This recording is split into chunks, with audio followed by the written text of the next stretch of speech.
Hello mga kaagilang gala, nandito po ako sa second floor ng bahay ng aking kaibigan na si Mariel Castro. Ito yung mga rooms. Hinahanap ko kung nasaan ang kahadiyero. Baka sakali doon tinatago ang mga yaman niya. Ito yung kanyang master's bedroom. Laki. At meron pa siyang giant na screen. Saan ba daan? Doon. Kung saan ako dumadaan. Eto, lalabas tayo. Ayan. Ano to? Wow. Pababa. May spiral na ano. Ayan ang may-ari ng bahay. Hi, hello. Gandang babae. Hello. Liligawan ko po ito balang araw. Nadiri. Si Don Quaresma, si Direk. Tapos, ang tawag sa area na to, Lanay? Veranda. Veranda.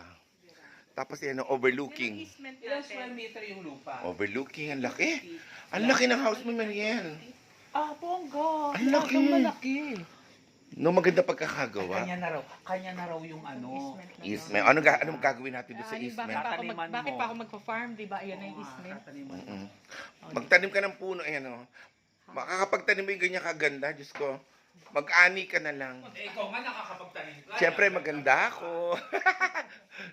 Si Direk Don Quaresma, kung ano sinasabi sa akin. Baka interviewin ako at yumaman din ako. Ayan, yan yung kabahayan ng aking friend overlooking the grasshoppers and the tall grass.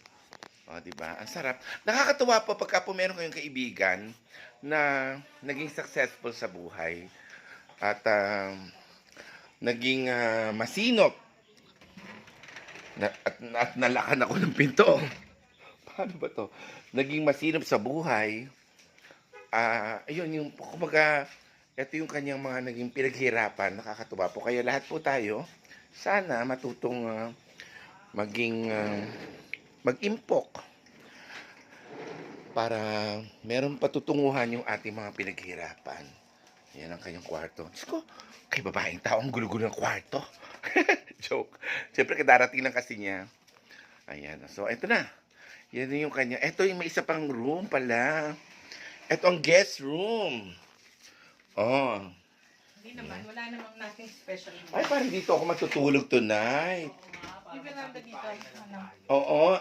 Ay, Veranda dito. may veranda pag gusto mag-yosi. Pwede. Yan. May guest room. Ito rin, oh. Bale, hanggang sa Adjacent. Yung bahay mismo, hanggang dito lang. Yes. Ito lang. Okay. Tapos pina-expand mo na lang yan. Taray, bababa na kami. At kakain na kami. Hanggang sa susunod na episode, mga kaagilang gala. Bye-bye.